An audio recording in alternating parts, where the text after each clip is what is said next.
박종진의 부동산 클래스. 오늘 두 번째 주제. 이번 주제는 무엇입니까? 네, 이번 주제는요.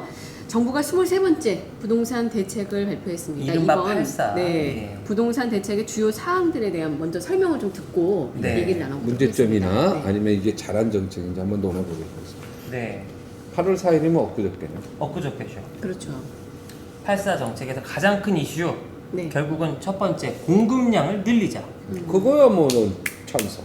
예, 여기 이제 군부지나 이전 기간 부지나 이제 놀고 있는 땅들 등등등등 서울 지역의 곳곳에 이제 그 부지를 활용하겠다 했죠. 대표적으로 태릉 CC, 태릉의 이제 CC. 근데 태릉 CC는 이게 네. 육군생활학교 그쵸. 자리인데 네. 이거 옮긴다는 게 우리나라 그 육사 출신들이 굉장히 서운할 것 같다는 생각이 듭니다. 근데 그 육사 출신 말고요. 네. 이거 발표 나오자마자 노원 구청장님이 네. 바로 절대 안 성명을 된대. 냈어요. 절대 안 된다고. 절대로 안 잘못하면 된다. 베드타운 된다.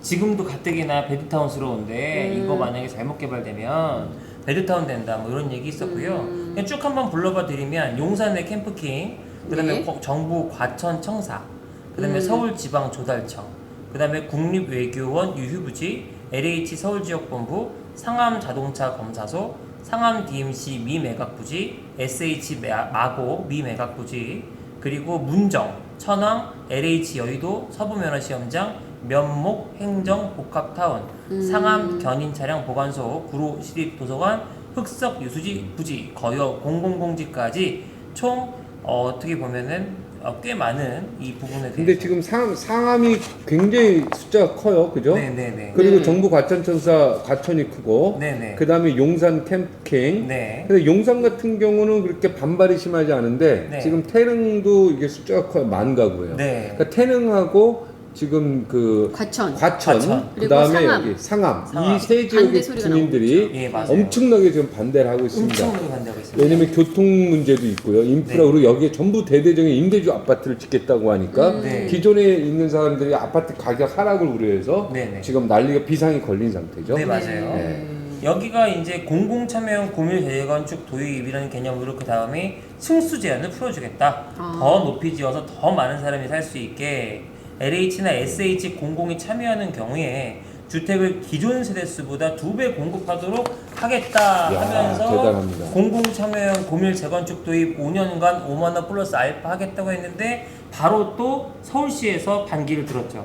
우리는 안 될 것 같은데 50층 안 될 것 같은데 힘든데? 35층 넘는 거 안 될 것 같은데 서울시에서 예. 네. 왜 안 된답니까? 아니 우리 생각이랑 좀 다른데 이랬다고 합니다.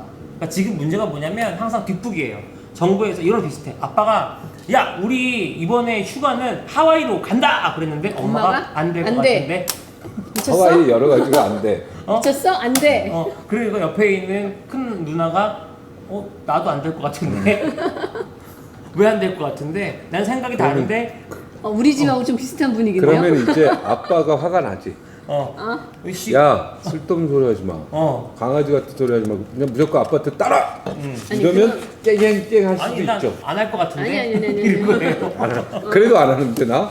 이러면은 나 집 나갈 것 같은데 그러면 나가 이래 나가. 그러면 아빠가 여기서 어떻게 해야 될 거냐? 나가 아니면 아빠가 그래서 이런 얘기를 했어요. 알았다, 야, 니들 의견대로 하자. 아이. 너희들 계속 이런 식으로 하면 아빠 할머니네로 들어가는 수가 있어. 들어갈 거야. 저기 세종에 있는 아빠가 데로. 집 나간다. 세종에 있는 데로 들어갈 거야. 그랬더니 뭐랬는 줄 알아요? 아까 있었던 엄마나 큰 누나가 너무 가세요. 좋아. 괜찮은데? 너무 아빠 가는 거 괜찮은데. 아빠 가는 거 괜찮은데? 할머니네로 가는데 괜찮은데? 아빠는 가세요 세종. 우리는 더 괜찮을 것 같은데? 이러고 있는 분위기인 거죠. 가족이 하나가 안 돼. 우리 집 분위기를 너무 잘 알아. 사전에 얘기를 해야 되는데 사전에 협의를 하고 얘기를 좀 하고 발표를 해야 되는데 이게 지금 엇박자가 장난이 아니에요. 우리가 무슨 미국이에요? 51개 주야? 땅덩이가 넓어가지고 서로 소통이 안 되나? 무슨 전 운전해서 가면 1시간도 안 되는데 다 있으면서 지금 너무 웃긴 거예요. 서울시 얘기 달라, 구청장 얘기 달라. 아니 정부에서는 얼마나 황당하겠어요. 근데 서태양 대표 입장에서는 지금 정부가 하고 있는 네. 이 공급 정책에 대해서는 찬성하고 있는 거네. 공급 정책에 대해서는 찬성을 하죠. 그런데 그 공급 분야가 나는 제가 얘기한 핵심은 무슨 교육이 100년지 대계라고 하면 최소한 부동산은 20년 대계는 있어야 된다고 생각을 해요. 근데 이거는 거의 초년 초시대의 그 너무 짧은 안목 갖고 가는 게 아닌가. 그러니까 그렇죠. 주변에 지금 보세요. 이번에 20, 30대 마음 사로잡게 해가지고 공공분양 사전 청약에 해. 그래서 이제 3기 신도시가 가동이 되면 사전 청약 제도를 활용을 많이 해서 원래는 9천 호였던 걸 6만 호로 대폭 확대하겠다고 합니다. 네, 여기까지만. 저는 그때 이거 별로 관심 없다고 말씀을 드렸는데 어찌됐건 공공분양을 열심히 하겠다라는 얘기는 했죠. 이번에 정책에도 들어있고, 그다음에 지분 적립형 분양주택 제도도 시범적으로다가 운영해 보겠다 해서 자금이 부족한 신혼부부나 20대 30대 한번 해보면 어떨까 했는데 결국은 이거는 할부랑 크게 다르지 않은 것 같아요. 왜? 지분 좀 넣는 거 계속 닫아내는 거니까. 그러니까 요는 이제 이것까지 해가지고 결국은 좀 많은 분들에게 호응을 얻고자 발표를 했는데 아직 뭐 큰 호응을 얻고 있는지 잘 모르겠어요. 좀 어떻게 보면 아까 그 살고 있는 분들은 네. 반대가 또 심하니까. 아니 이거예요. 내가 살고 있는 환경이 더 좋아져야 되는데 네. 이게 어떻게 보면은 이제 공급을 이제 늘리겠다라는 어떤 계획 아래 이제 좀 사실은 더 어려워질 수 있는 상황이 되다 보니까 오죽하면 노원 구청장이 그렇게 또 편지를 썼겠어요. 어떻게 보면 이걸 집값 대책, 어떻게 보면 집값을 잡으려고 했던 대책들인데 오히려 네. 집값을 더 상승케 하는. 이게 사실은 어떻게 보면 이게 지금 우리 사람들이 하는 말 중에 솔직히 이제 이건 집값을 잡으려는 정책보다는 나라가 조금 세수가 부족해서 세금을 많이 걷기 위한 정책이 아니냐. 그래서 이제 돈 낼 수 있는 부자들은 돈 많이 내고 좋은 집 살고 돈 많이 낼 수 있는 다주택자 돈 많이 내고 다 사는데 중간에 있는 사람들은 이제 내려가서 이렇게 해라. 이런 그게 무슨 약간의 말이야? 그런 얘기도 있다고요 인터넷에서. 그 블라디미르 레닌이 한 얘기. 아니 그러니까 그 레닌 말고요. 요즘에 그러니까 사모음이라고 있어요. 아니 중간층. 카더라 뉴스 얘기하는 아니, 거잖아. 중도세가 그러니까 중도가 아니고 어. 정치적 중도가 아니고 여기 뭐라 그래 중상층. 네. 중상층 너희들은 밑으로 내려가라. 아니 이게 월세 집 내고 살 살아. 생각하지 집 살 이게 뭐 생각하지 양극화하는 말고 거죠, 뭐. 네. 완전히 양극화로 가죠. 그게 레닌의 정책이에요. 아니 그 사모 어묵이 이렇게 사모 어묵이라고 되게 유명한 이제 어묵 회사 있죠? 어묵 회사가 아니라 아, 그 활동하시는 예, 알아요. 예, 인터넷 부동산 카페 활동하시는 예. 분 계세요. 사모 어묵이라고 그분이 분석해놓은 얘기가 그래요. 근데 제가 보다 보니까 진짜 그러네. 왜? 지금 앞으로 이제 제가 볼 때 30대는요 2, 30억짜리 아파트 자력으로 사기 쉽지 않아요.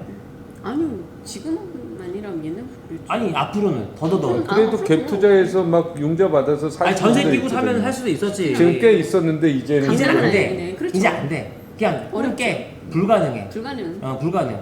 갭 투자는 유일하게 근생만 가능합니다. 그러니까 중요한 건 이 뭐냐면 와중에 근생. 그럼. 근생. 중요한 거는 뭐냐면은 지금 있는 상황에서 예를 들어서 과천, 태릉, 상암 반대 목소리가 나오는 이유를 우리가 면밀하게 봐야 돼요. 좀 어떻게 보면 심도 있게 봐야 돼요. 자, 상암만 놓고 따졌을 때도요. 상암의 아파트가 왜 올랐죠? 그때 DMC 들어오면서 그죠? 많이 좀 올랐죠. 올라야 될 이유가 있나요? 없죠. 그냥 DMC 가면서 상암의 아파트 값이 오른 거죠. 네. 근데 거기 상암이 들어오고 나서 주변에 인프라가 생겼나요? 인프라가 없어요. 없어요. 방송국밖에 없어요. 거기 상태에서 이제 계속 이제 아파트들 뭐든 이렇게 막 짓겠다, 엄청나게 이제 들어가겠다고 하니까 지금도 사실 인프라가 없는데 계속 주거만 늘어난다는 상황에 사람들이 조금 이제 그래 하는 부분이 있는 거죠. 예, 거기도 지하철이 공항철도 그 디지털 단지 하나 지나가고 그죠? 6호선 그렇긴 정도 하죠. 지나가는데 예, 거기 사람들이 원래 상암이 집값이 굉장히 올라갔다가 이게 이게 정치 아닌가요? 다시 또 떨어졌나요? 떨어진 네. 걸로 제가 기억하는데 예. 저도 뭐 이제 주말에만 또, 출근하기 예. 때문에 보면 팽해요. 그러니까 약간 옛날 여의도 같아요. 옛날 여의도가 그랬잖아요. 네. 근데 지금 여기가 많이 올랐으면 상암들도 언젠가 오를 수 있다. 그러니까 지금 이제 이렇게 들어가면 기대도 되는 사람들이 있긴 하겠지만 한편으로는 지금도 아직 준비가 덜 돼 있는. 그러니까 저는 사실 3기 신도시 얘기할 때마다 늘 떠오르는 게 결국 2기 신도시. 네. 근데 옛날에 내 그 친구들 언론사 친구들 보면 상암 뜬다 그래가지고 마포 팔고 상암 갔거든. 그분들 나오면 틀리네. 누구야 누구? 같은 라인이야. 누구야 누구? 많아요. 그분들이 나와야 또. 해야 돼 그 사람. 아니 마포 팔고 아니, 상암 갔어. 아니 그게 무슨 말이에요? 어떻게 마포를 팔고 상암을 진짜 갑니까? 망하면 마포 팔고 상암 갔는데 누구죠? 예, 많이 있습니다. 많이 있어요. 아유. 네. 예, 여러분 그분들이 나갈 때쯤에 오를 겁니다 상암이. 그렇죠. 네. 참 쉽지 않을 것 안타까운 같은데요. 참 기자들이 참 그러니까 사실 기자들이 많은 분들이 그렇게 얘기를 재테크 하세요. 다 실패해. 보면. 언론사에 다니니까 정보를 많이 아니까 부자가 될 거라고 하는데 문제는 좋은 정보도 있지만 이미 흘러간 정보도 있고 또 이렇게 기자치고 제가 볼 때 주식 투자에서 돈 번 사람 못 봤고 부동산 투자에서 성공한 사람 못 봤어. 못 봤어요? 정말 못 봤어. 정말 못 봤어요. 아 정보에 굉장히 빠른데 중요한 거 다 놓치고 가장 쓸데없는 거 참. 아까 그래서 박종준 선배랑 무슨 얘기하고 있냐면 제가 몇 달 전에 얘기해드렸거든요. 어떤 종목이 좋다. 그때는 주식. 한기로 흘려듣고 아 근데 그게 막 더블 막 이런 된 거야. 3배나 올랐어. 그래서 끝났어요 선배님. 근데 지금 막 살 기세라 느낌의 살 기세라서 안 돼요. 살 돈도 없어. 네. 주식은 네, 전문가와 함께. 아니 주식이 위험해. 부동산도 이제 못하게 됐고 부동산도 아무것도 어렵고, 못하게 부동산, 됐어. 저기 주식도 어렵고. 근데 주식이에요. 요즘 엄청 몰린대요. 5060이. 뭉치돈 갖고. 예, 부동산은 안 할 거야. 주식하려고 엄청 들어간다고 하더라고. 아 그래요? 네. 네, 버는 사람들 좋은 버는데 정보 그렇지 않은 고맙습니다. 사람들도 있어요. 자 결론 네. 내리겠습니다. 네. 이번 그 네, 정책, 84. 네, 84 정책. 부동산 공급 정책. 네. 이거는 정리 한번 하시죠. 자, 이번에 84 정책은요. 효과적인가요? 그렇지 않은가요? 언발의 오줌 누기를 좀 이렇게 떠올리게 합니다. 그러니까 언발의 오줌 누기를 하면 일단은 일부 따뜻해질 수 있긴 하겠지만 시간이 지나면 다시 얼겠죠. 그러니까 약간의 사람들에게 기대 심리를 줄 수 있는 정책으로 조금 비춰지긴 합니다만 실효성을 거둘 수 있을지에 대해서는 조금 더 심도 있게 지켜봐야 되지 않겠느냐. 그러니까 지금 이 상황에서 그럼 난 어떻게 해야 돼? 라고 하면 결국은 각자 도생이 아니겠는가.